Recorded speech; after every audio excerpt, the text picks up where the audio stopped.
I'm Nnena. And I'm Ngozi, and welcome back to our channel, Ejima. Hi to all our new subscribers. Don't forget to like, share, and subscribe. Please subscribe. It helps our channel, and share the video with everyone you know, okay? So on that note, in today's video we're going to be talking about, are you an adjustable 6? What it really means, and why this rating system really just doesn't really make sense. Alright, so stay tuned.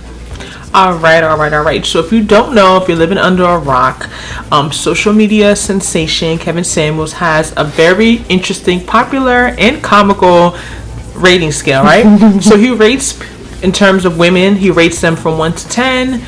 10 is being, I believe, gorgeous. Yeah. And you know, it was 0 with me, and he doesn't let you use a number 7.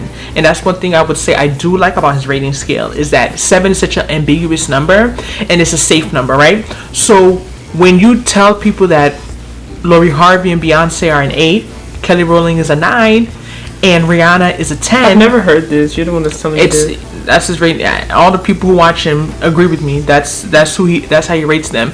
And Meg Thee Stallion and Saweetie are 6s. It just makes you think, okay, if I can't be a 7, where do I really rank? Because if you tell yourself you're an 8, which I think a lot of, a lot of women, we're cute. Like y'all said, we adjustable 6s. Ain't nothing wrong with it. Some people said 10, 8. Some people said, you know what I mean? Mm-hmm. And that's another issue we're going to get to. But if you tell the average woman to rank herself, some women are very honest. They'll be like, I'm average, I'm a 5, I'm a 4. But a 4 sounds so low, right? Out of 10? Like out of 10, it's like you want to give yourself a 4. They're basically saying you're below average. But the idea is that most women rank themselves higher than what they really are. That's the idea behind, quote unquote. That's the idea behind this whole rating scale. So when you take away that 7, it's either you're a 6 or an 8, and an 8 is high. You know what I mean? When we're sitting with Beyonce at an 8, and then a 6 is like, well, you're just like a little above average. You're not high. You know what I mean? Like you're just, because technically 5 is average, 4. You know what I mean? So going in with what we do like about this rating scale, I told you I do like the fact that you don't use a 7, because it makes people have to really think about where they feel as if they rank looks wise. Why do we even have to rank ourselves? Are men They claim that men rank women from the beginning of time. They know women who are above average, and like I said, men, I feel like men are ranked too, just not with a numbering system. Like men are like we said before, men who are attractive know they're attractive, men who are average know they're average, men who are below average, they know they're average. They know the attention they get when they walk into the room. They know the girls that are staring at them like, oh, he's 6'6", got 6-pack. Yes, like come on now. Like people who are above average, regardless of gender, know that they're above average. Like you don't need anyone to tell you. Like you know it based on the how you're received by people in your everyday interactions and your day-to-day experiences. But yeah, not being able to use a 7. Is there something that you like about the rating scale? Not really. I don't see why women, if they're calling in to get advice, why do they need to rank themselves? How do you don't see why they need to rank themselves? Because your looks matter. Yeah, but not everyone. Yeah, I get it, your looks matter. Some people that are not that beautiful get great looking men, right? And some men that are not that good looking get beautiful looking women. So sometimes it just depends. I mean, I get why you'd have to rank yourself, but I just think it's such a weird thing to ask someone to do. Why you think who sits around thinking about, what am I on a 1 to 10? Like I don't think people really sit around thinking of that in terms of attributing their looks to a number. All right, I think that's what going into one of the biggest flaws of it is that looks period are so subjective, right? So someone can be a 5 to me, and the next person see them and see they're 8, and someone sees them and sees they're a 3. But for the most part, let's be real, attractive people know that they're attractive. Yeah. So you're not gonna see anyone rating Beyonce 2 is just like they're not okay. Like there's no way you can rank her that, no matter your ethnicity, no matter what part of the world you're in. Like that she's an above average. I'm shocked that he ranked Kelly higher than Beyonce. That's what really shocks me, because especially with colorism and the way society is, I would think that Beyonce would be ranked higher than Kelly. Not saying I think she's better. Like I said, I think his rating scale is comical. I think that's part of the comment. Yeah. Because Beyonce gets so much hype. Not to say she's gorgeous, she's very talented, but like the average girl is like Beyonce's a 10. Like that's how we think. Like Beyonce's a 10, and she's like no one can sit with her. Like she's like her own level. She's a demigod. You know what I mean? So I think that's more. And like you said, like these looks are subjective. Like people look at people differently. People have their own taste. Another issue that I have with his rating scale is that it's like it doesn't really, I feel like it doesn't really favor just average people, period, because I feel as if he is putting, to him, 8, 9, and 10 are almost interchangeable, because they're all like, they're people that we would just go off the bat and just say are beautiful.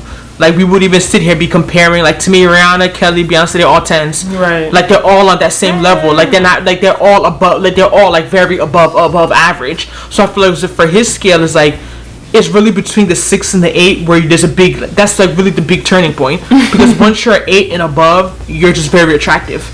It doesn't really matter. Like, I use the example about millionaires. If you make 7 million a year, you make 10 million a year, you make 100 million a year, you're still a millionaire. You still make more than you're still in the top 1% of America. So yeah, I'd rather have 100 million than 7 million. But if you give me 7 million, I'm good. Like, that's still mad money. And I think that's the way I look at his rating skills. Like, he's putting the top 1% within like 3 numbers. So it's like, okay, like, these people are all the creme of the crop, but they're 8, 9, and 10, which is basically just 1% is put into like 30% of the rating. So I feel like that's what kind of throws me off, is that like these people are just very, the way he's rating is like all of them are basically, they're all 10s. He's just trying to make little demarcations. So what's an adjustable 6? And an adjustable 6 is someone who can go from cute to pretty, according to him. So he gave Swati, he ranked her as adjustable 6, and just Megan, I believe, was just a 6. I don't know whether it's adjustable or not. So, and I think that's the issue, and I think that's where he was, going at, is that people are so offended with being called average, or like little, like, but a 6 is not even average. Yeah, it's above average. If a 4 and a 5 is average, a 6 is above average. But people don't understand that, like, there's nothing wrong with you just being average. Doesn't mean that you still can't go out and look very well and look really put together and still be even pretty.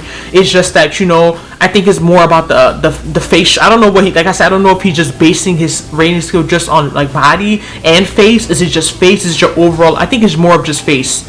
Yeah, I think it is more of face, and I think that makes a big difference, because in our day and age, there's girls who can just be very basic, but if they have that good body, they get pushed up in that rank. A lot of attention. Yeah, they get a lot of attention. There's girls who are gorgeous, but like, because they may be petite, or they don't really have, they're not really filled out in those areas. Thank you. Like, they easily for them to be overlooked. So I think I don't know whether it's looking at face only, face and body, because I think that makes a huge difference, because if you're looking at face and body, it changes everything. Because I understand if you're just looking at people's faces. And how about personality? That's why this is just so vain. Are we not factoring in who someone truly is in a rating scale? Like, so rating scales is just based on looks. We're saying it's just based on looks. But it's like, you can be an 8 or 9 looks-wise and have a terrible personality. And be mean and rude and arrogant. But the question I would ask is that, what would that change?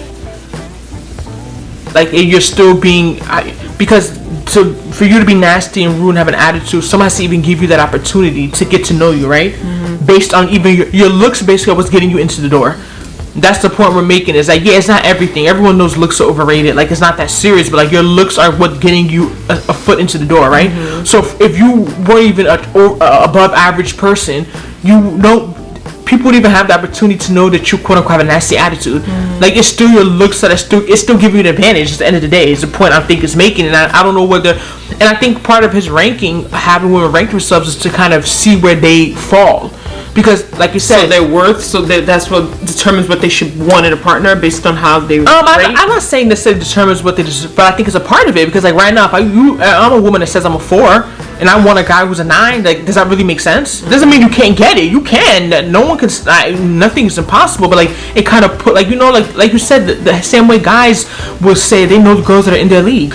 Most guys. Some guys are just in la la land. But for the most part, like, they may see a girl who looks nice, but they know, like, this girl looks, expensive, or she looks too high maintenance. I don't have energy for that. Or she looks like, she has a lot of options. You know what I mean? So, like, I feel like it goes both ways. I don't necessarily think it's a bad thing for you to be ranked. I understand that part of it, women being ranked, and sometimes it gets annoying that, like, why are women always ranked and men aren't ranked? But I think that I don't think there's wrong with you having an honest reflection and being like, yo, like, where do I really stand? So you have an idea of the people you're going after as well. Because, like I said, you're not going to be a 3 and be going after guys who are 9s. And to be worried about, like, why can't I just get the guys that I want? Maybe the guys you want, because, like, you always bring up this question, is like, you're worried about what you want, but the person you want, do they want you? Like when people say, are you your type's type? Yeah, are you your type's type? So they could be your type, that's fine, but are you their type? I think that's definitely something you have to keep in consideration. So let us know how you feel about this video. Do you agree with or disagree with Kevin Samuel's rating scale? Just the idea of people just being ranked in general. Do you think that we put too much invest in that? Like, do you think people really care? Does it really matter if you're a 1 or a 10? The reality is that when you see someone, first thing you see is their looks. That's just the reality. That's just the only thing you can vouch for when you're just meeting someone. So usually that's what we go off of. But we know that there's more to us as women than how we look. There's more to us than how our bodies look. There's more to us. Like, it shouldn't just come down to that. But reality is that, you know, they say men are moved by what they see. They're visual. So they're visual. So they see how you look. They see your body, and that is what's gonna make them most likely come and say something to you or not say something to you. And also that ties kind of into pretty privilege, right? The idea that, you know, like, even though people don't want to think about it, people who are deemed by society to be better looking or above average get certain privileges that average or below average people get. And that's just you know, it is what it is. What that's privileges? like access to certain things. Let's say you enter a club right now and you got 4 friends and you bring 4 pretty cute dressed up girls to the front.